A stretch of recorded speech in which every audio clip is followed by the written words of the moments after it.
Hello everyone, welcome back to my channel. The video I have today is what I watched for the month of July. This is where I go over and review everything that I saw at the movie theater and also at home on streaming.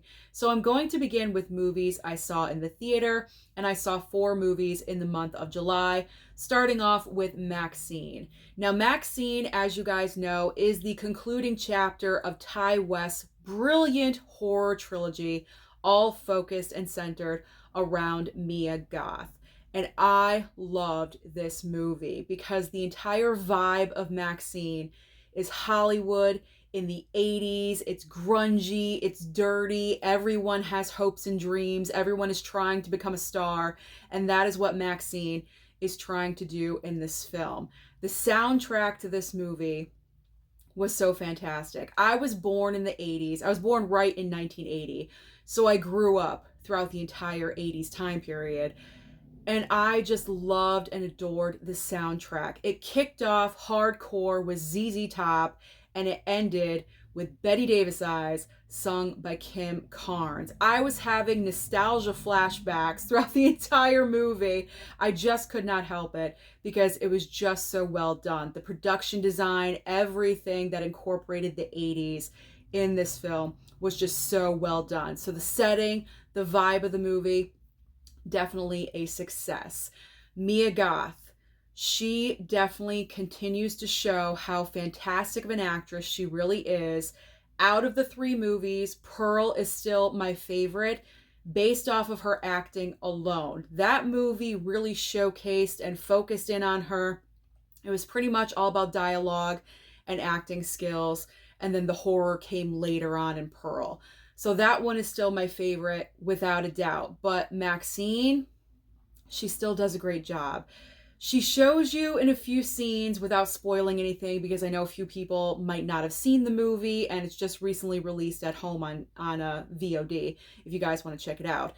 But she has a couple of scenes where she shows she can still kick ass just a little bit, and those scenes got me excited. I was like, that's my girl. That's my girl right there.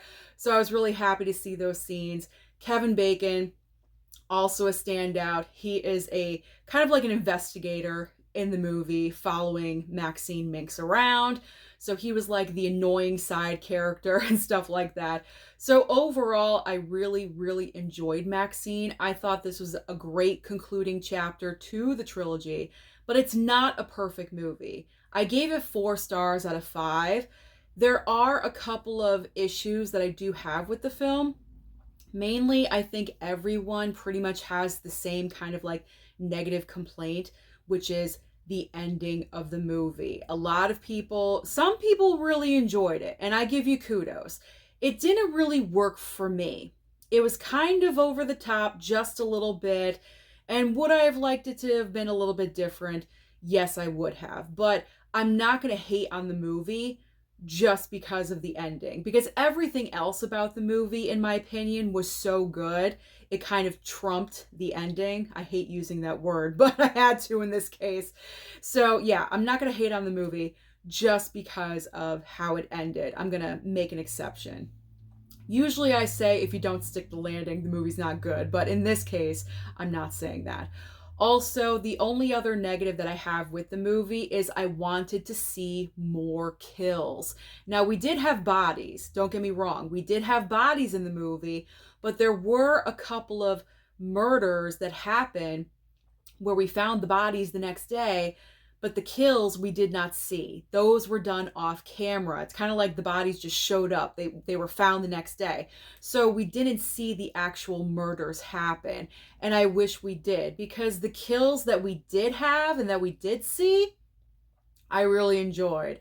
There's one in particular, and I'm not going to say, but it is a standout, and you just got to watch the movie if you want to know which one that it is. But we got some good kills in this movie. So those are my only 2, like, complaints, if you will. I wanted more kills. I wanted a little bit more gore, and, you know, brush up the ending just a little bit. But other than that, Maxxxine, great time. It fulfilled what I wanted pretty much, so I'm good with that. So Ti West, amazing horror trilogy that you gave to us. I'm so looking forward to seeing what he's going to do in the future. All right, I rambled on about Maxxxine, but that is nothing new. Let's move on to the next movie on the list, which is LongLegs. LongLegs, okay. I was so excited to check out LongLegs.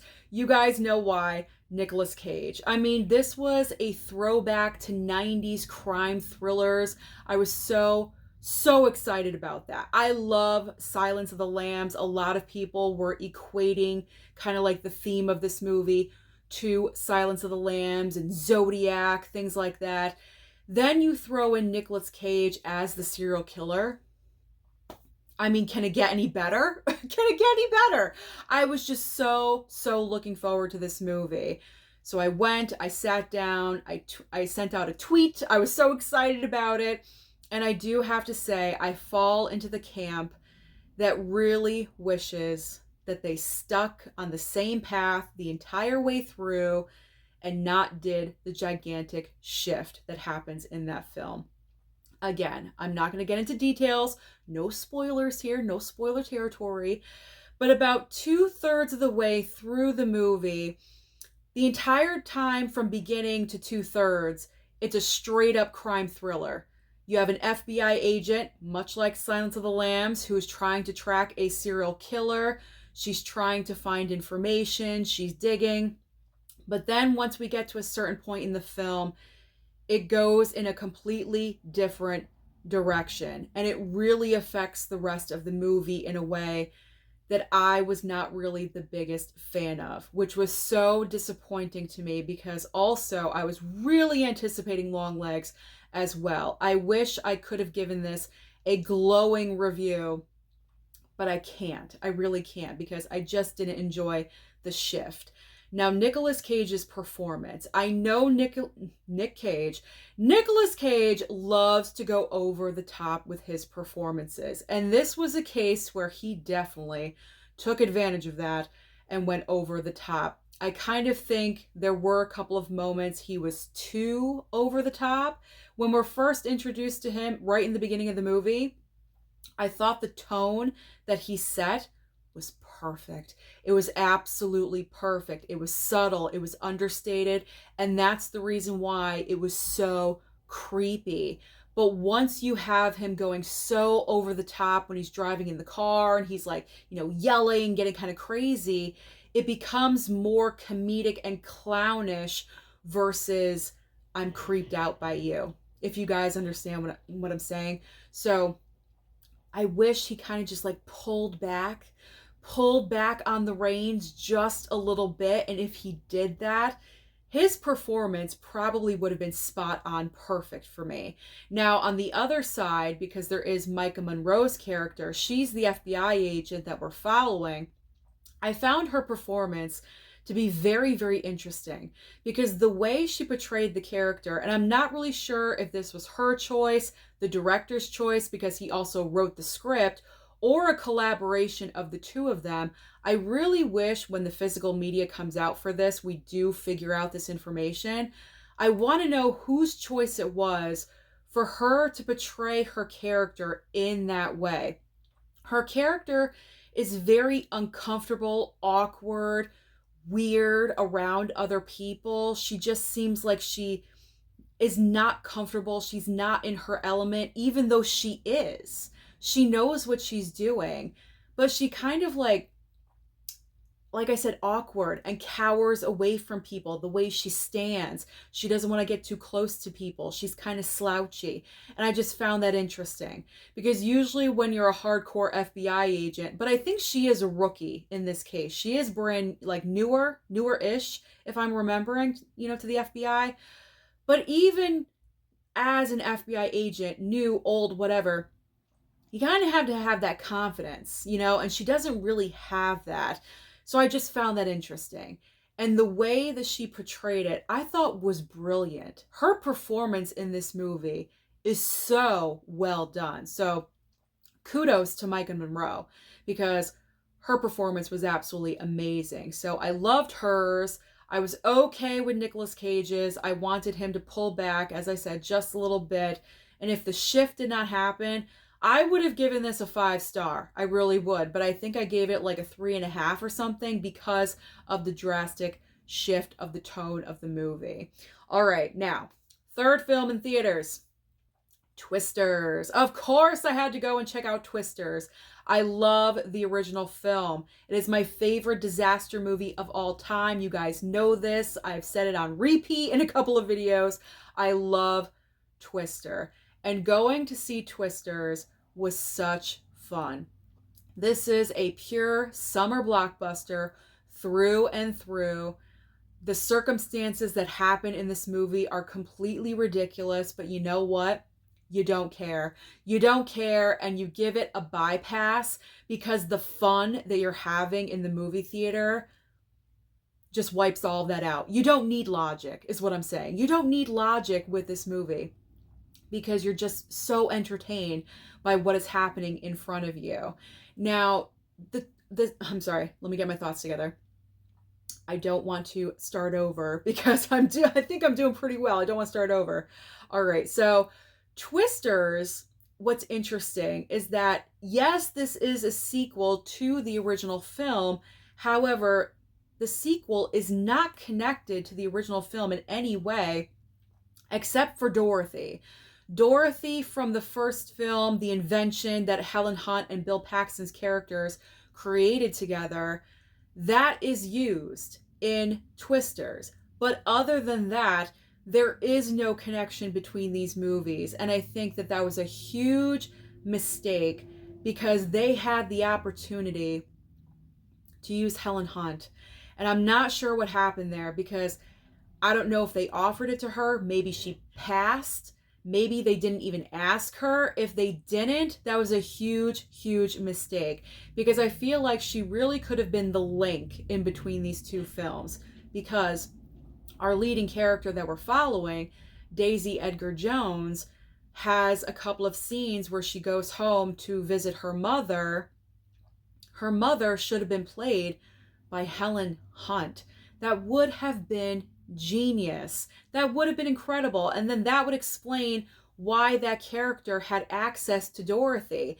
Because without that connection, it's kind of like you're thinking, well, how did you get your hands on that? You know, like, is Dorothy common nowadays? Like, is everyone using Dorothy?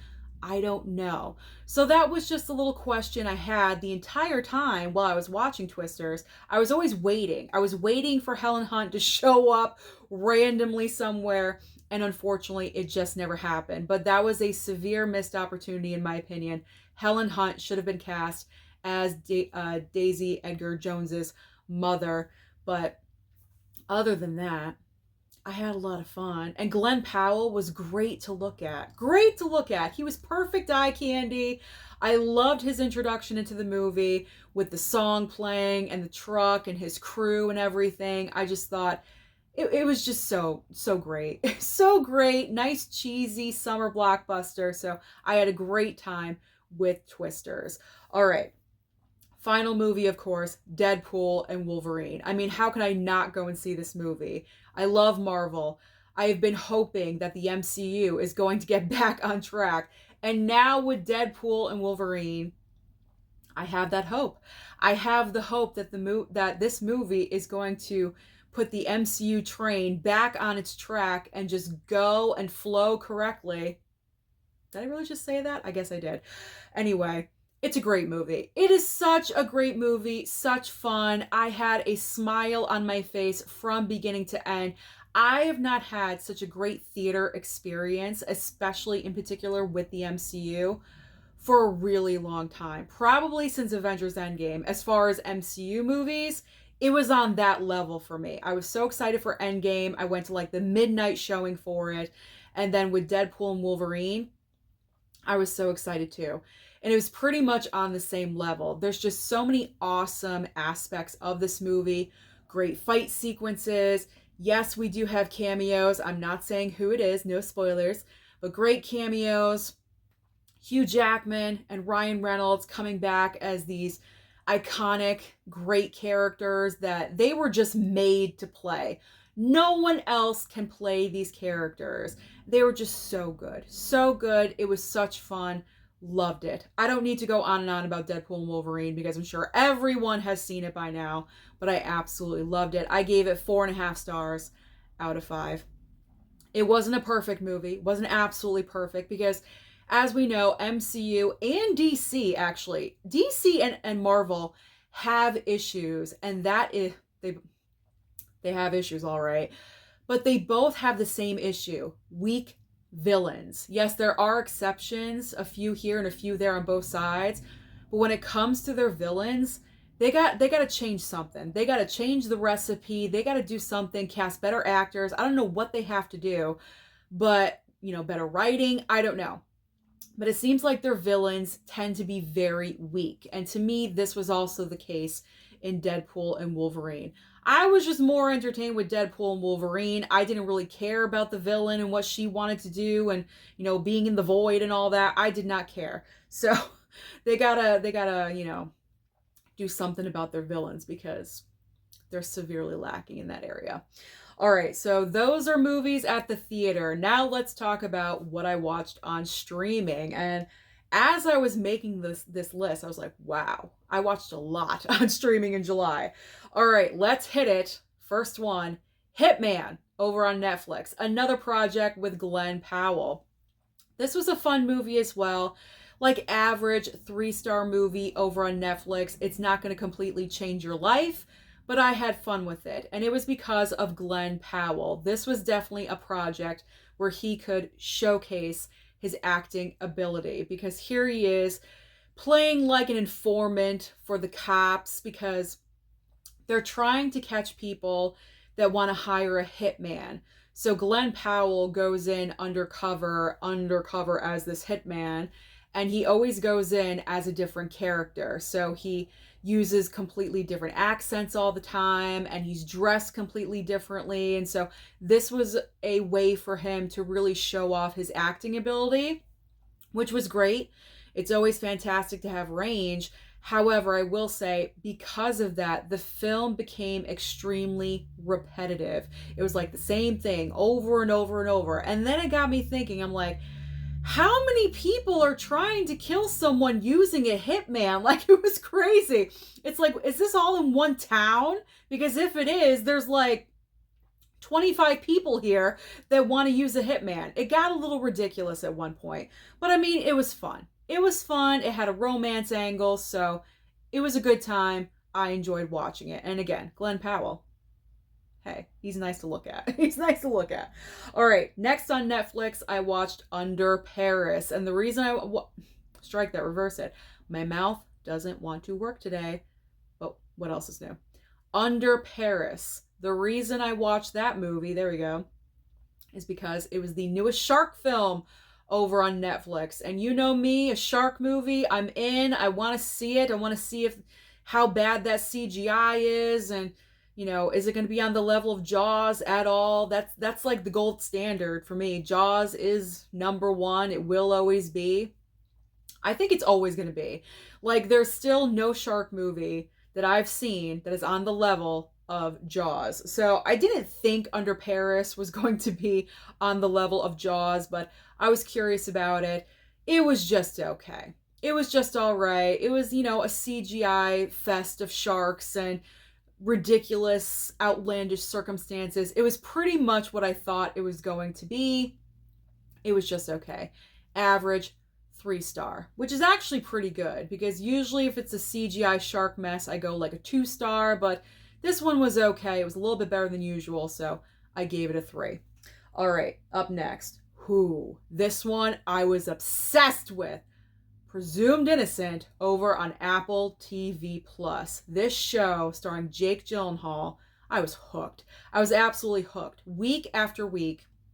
Apple TV, if you're watching this perchance, can you just drop all of your episodes at once? Because that would really help me out a lot. Going week to week, it was killing me watching this show, because this show is based off of the movie, I believe, under the same name. I think the movie starred Harrison Ford, but the show starring Jake Gyllenhaal, he is a very successful prosecutor, and unfortunately, he is charged with murder because one of his co-workers is found murdered, and it's found out that those two were having an affair, and so of course he's the number one suspect and he's charged with murder. So he's on trial for I almost said for his wife. For his wife too, but he's on trial for his life. There we go. And then he has a wife, he has 2 children, and everything that he knew in his life is turned upside down. Everyone thinks that he's guilty, and oh my gosh, this was such a good show. I loved it.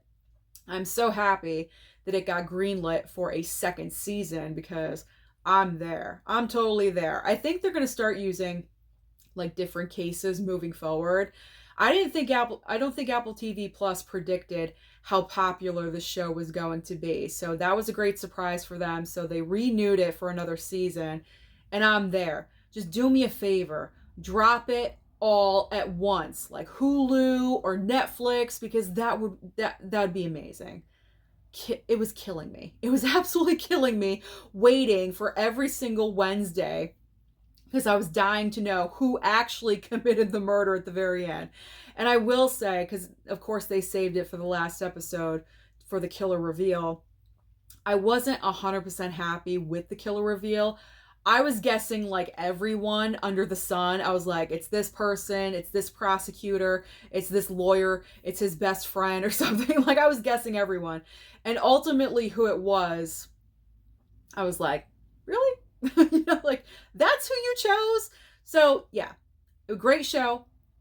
Lackluster with the killer reveal just a little bit, but that's me. That's my own personal preference. I'm sure there's other people that watch the show that really enjoyed how it ended. So, but regardless, if you have not seen Presumed Innocent, please do. It is an amazing show. All right, next up, I Am Celine Dion over on Amazon Prime. I watched this documentary about Celine Dion because back in the 90s, when I was growing up in the 90s, you were either Team Celine Dion or Team Mariah Carey, and I could not stand Mariah Carey. So obviously, I automatically fell over to Team Celine Dion. And I loved her. Absolutely loved her. I would sing her songs, and I would just know everything about her. And I still love her. She's one of the best singers we've ever had of all time. She's absolutely amazing. But this documentary was following her and documenting her living with her illness, which is stiff person syndrome. 1 out of a million people unfortunately gets this disease. And out of all the people, Celine Dion, like, why? It affects everything, including her singing voice. And at the time that I'm recording this, she just performed at the opening ceremonies of the Olympics. And that is just so amazing because when this documentary was filmed, she was struggling to sing just a few bars, just a few notes, and she would have to stop. So the fact that she just performed at the opening ceremony of the Olympics is absolutely incredible and astounding. But also seeing this part of her life being so open and so vulnerable, especially because towards the end of the documentary, she has a seizure. I think it's a seizure on camera, and she's pretty much frozen and she can't move, but something is happening inside of her and she needs her team to rally around her and keep her calm. I mean, for her to leave that into the documentary because she wants other people to see how she lives nowadays, she's incredible. She's an incredible woman. She's so inspiring. So I'm just happy that I watched this, and it's educational. You learn things, and because who knew about stiff person syndrome before Celine Dion made the announcement that she has it? I didn't. I wasn't aware of stiff person syndrome, and now I am. So I just commend Celine Dion for being a part of this documentary and showing her life and how she lives nowadays. It's so amazing. So amazing. And by the way, there's a part of the documentary where she goes to her storage facility. Oh my gosh. She has so many outfits and costumes and everything from her past, and she's going through some items and she's reminiscing about this award show. It's fantastic. It's so amazing. So if you love that stuff, then you'll definitely want to watch that because it's just it's so fun. As a girl, it's so fun to see that stuff. It's like dress up in someone else's closet. All right. Speaking of nostalgia, we have Beverly Hills Cop, Axel F over on Netflix. I love this movie. I absolutely loved this movie. Is it perfect? No. But on the whole entire scale, it was fun. It was great to see Eddie Murphy back in the saddle, back in Beverly Hills with his partners. Oh my God, what are their names? I can't remember their names, but I will say there wasn't enough of all three of them together. I would have liked to have seen all three of them together consistently throughout the entire movie, but it was more of Eddie Murphy partnering up with his daughter, who is a lawyer who's defending a client, which is the reason why he goes out to Beverly Hills. And then also he teams up in the second half of the movie with Joseph Gordon-Levitt's character, who is a cop in Beverly Hills. So I just love the entire thing. Little nitpicks here and there, but overall, it was a great time. The music from the original trilogy is so throughout this movie. It's just plain fun. Just plain fun. So if you're a fan of the original Beverly Hills Cop trilogy and you have not seen Axel F yet, you really, really need to. I personally think this movie should have been in theaters. I feel like the entire nostalgia factor would have drove a lot of people to the movie theater to see this film. And it's really unfortunate that it did not go in that direction and it landed on Netflix, but you know what? I'll take it. I'd rather have a movie like this on Netflix than not at all. And I'm kind of hoping that maybe we will get a fifth movie. They kind of left it open, so we'll see. If they choose to go in that direction, I welcome it because movie number 4, I thought was well done. Very, very well done. All right. Moving on. Moving on to Am I Okay on Max. This was a random small movie starring Dakota Johnson. And this one, I enjoyed this one because you want to know why? Dakota Johnson, I don't watch a lot of her movies, but the movies that I have seen with her in them, she's kind of more serious and, troublesome, or if it's like the 50 Shades movies, you know what I mean? So in this movie, she's a little bit more comedic, a little bit more loose. There are serious moments, don't get me wrong, but it was nice to see her just more funny, just having a sense of humor and just, laughing and, because I didn't really see her doing, does this sound dumb? I think it sounds dumb. But like in previous movies, she's always just so serious. It's always a serious topic. Maybe I haven't seen, I know I haven't seen everything that she's done, but you know what I'm saying. It was nice to see her laugh and be comedic in this movie. There we go. Like, I feel like I was like circling the drain there for a second. Let's get back on track. All right. So in this movie, Dakota Johnson has her like number one best friend, and number one best friend finds out that she has a job opportunity to move to London to open up an office of her business overseas. And of course, Dakota Johnson is devastated and she's like trying to cope with this. And that's where like the funny moments come in. But also at the same time that she's dealing with her best friend moving, she's also dealing with the fact that she's coming to the realization that she might be gay because she doesn't really pursue guys. She's not really interested. She doesn't want to sleep with like her male best friend or anything like that. And she feels like she's kind of awkward and weird. So at the same time that her best friend's going to be moving away, she's also navigating her, her personal life, in that way and trying to find out, well, what do I like? Do I like girls? Am I straight? Am I gay? Am I bisexual? Like that's what she's trying to figure out during this movie. And I thought it was good. I thought it was a good, well done film. I didn't absolutely love it. I'm not going to watch it again. I don't need to. And I certainly did not hate it. So I think I gave it like a 3.5 star on Letterboxd. I recommend it, like if there's nothing else that you want to watch, and especially if you're a big Dakota Johnson fan, then you're going to want to check this out. So I do recommend Am I Okay? Whew, that was rough in the beginning, but I circled back. I circled back. Okay. Trigger warning over on Netflix. This is starring Jessica Alba. Where did this come from? Like, where did this movie come from? Jessica Alba has been out of the acting game for so long because she has like $1 billion business with like her Honest Company or something like that. Like, she like built her own little empire over there and kind of quit acting for a while. And then all of a sudden, out of nowhere, she's starring in this Netflix movie. So I'm like, well, I gotta check this out if Jessica Alba is making a little bit of a comeback here. And I enjoyed this movie as well. Kind of like seeing Jessica Alba coming back, being a little bit of a badass, because in the movie she's military and she comes back to her hometown.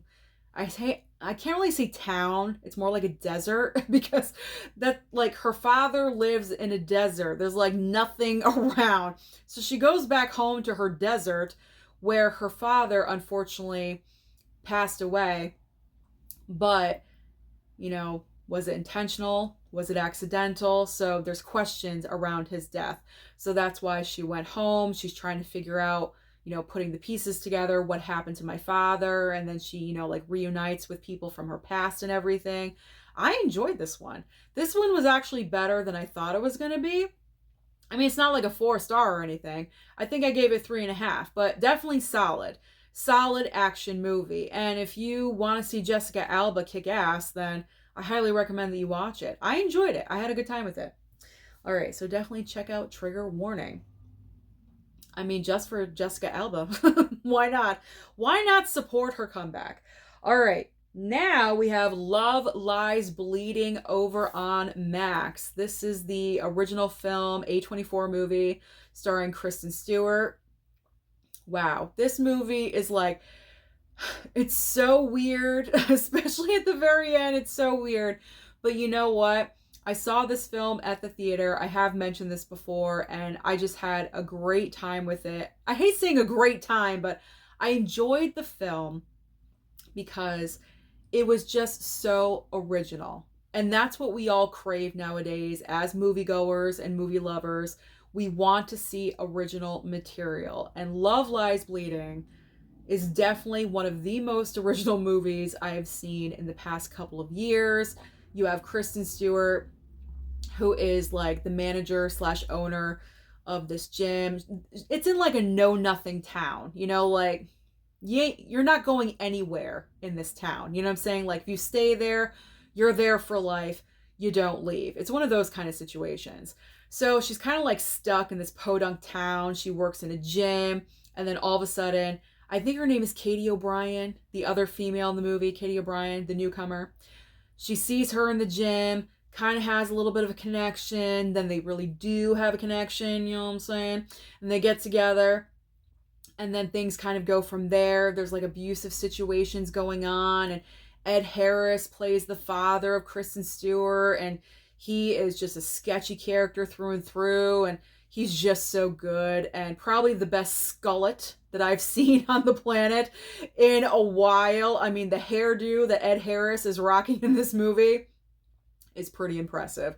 Look up a skullet, okay? And when you do, you will see exactly what I am talking about. But Love Lies Bleeding, I mean, just to let you know, if you haven't seen the movie and you're curious about it, there's a lot of sex. A lot of sex in this movie, a lot of sexual situations. But beyond that, it's just great material to work with. And I think Kristen Stewart gives one of her best performances that she's done. Her best performance by far is Spencer. I think we can all agree on that. But then this one is like right underneath of that. She's just so good in this movie, very convincing. I believe the entire situation until we get to the very end. You know, the very end of the movie, something happens.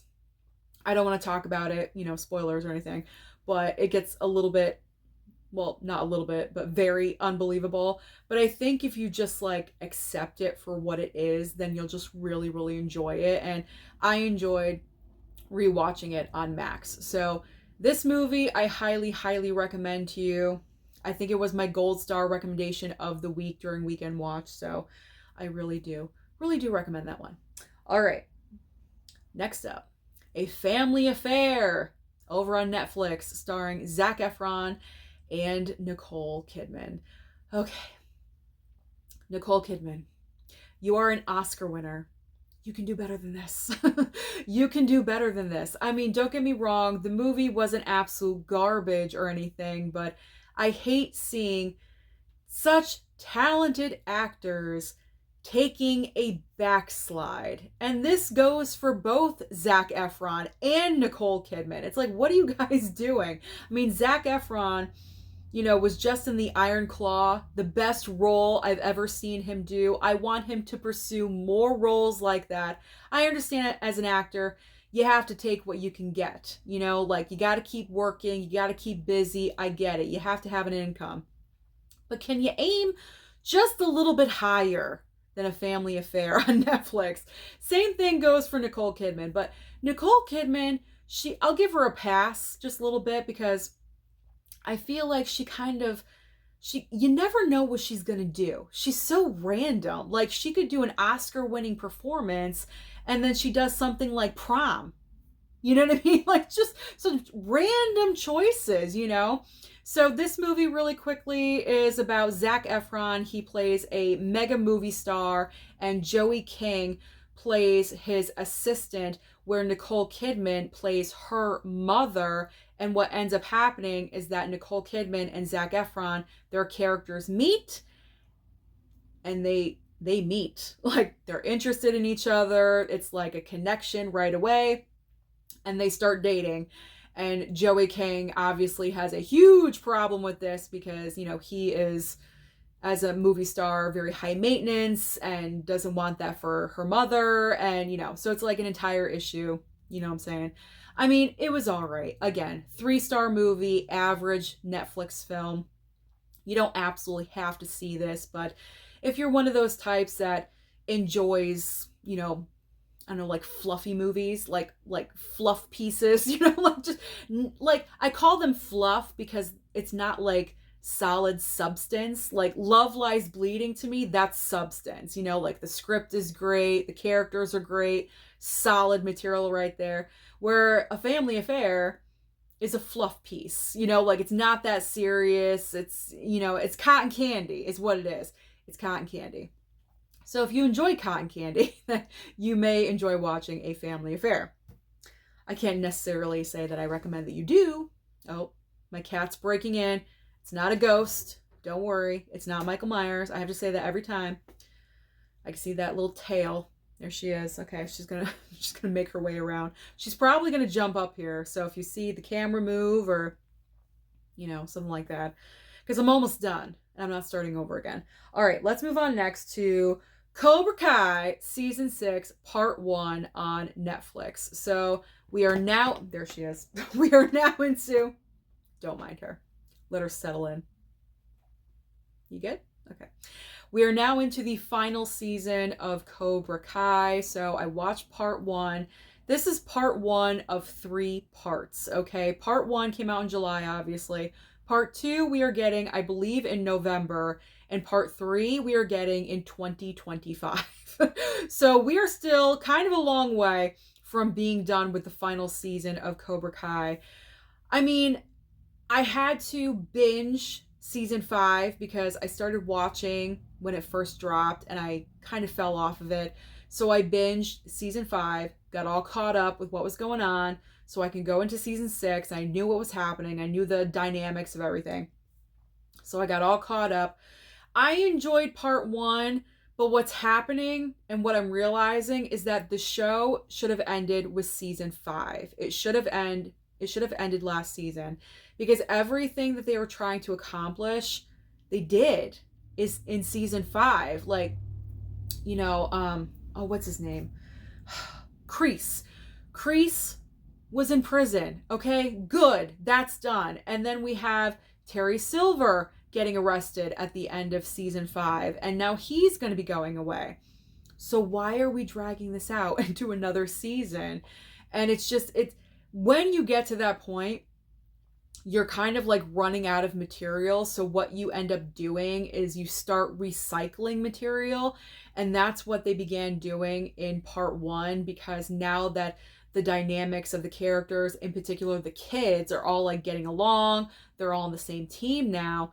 What's happening is that they're kind of like causing problems where it's not necessarily needed, just for storyline material. You know what I'm saying?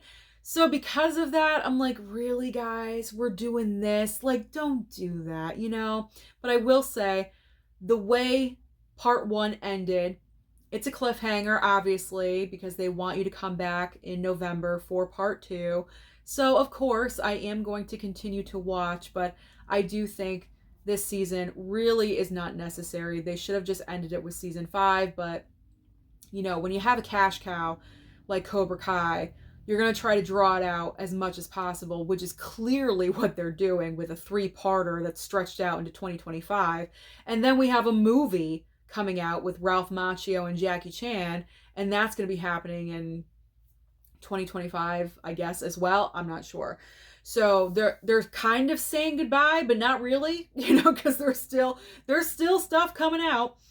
But I mean, yeah, it's still good to watch. It's such an easy binge because the episodes are only 30 minutes long, and you can, you know, easily go through part one in one night. I mean, it's the length of like a Scorsese film, really. So there's no problem there.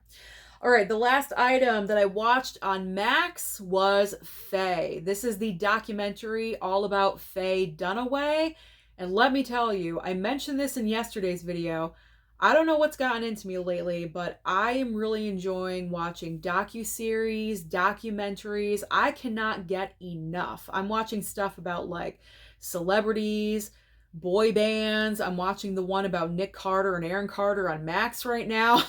I mean, I don't know how like great it is that I just admitted that, but it gets you sucked in, you know? I'm also watching like the crime thriller documentaries and the serial killer documentaries. Like, I just find it fascinating. I find it very interesting.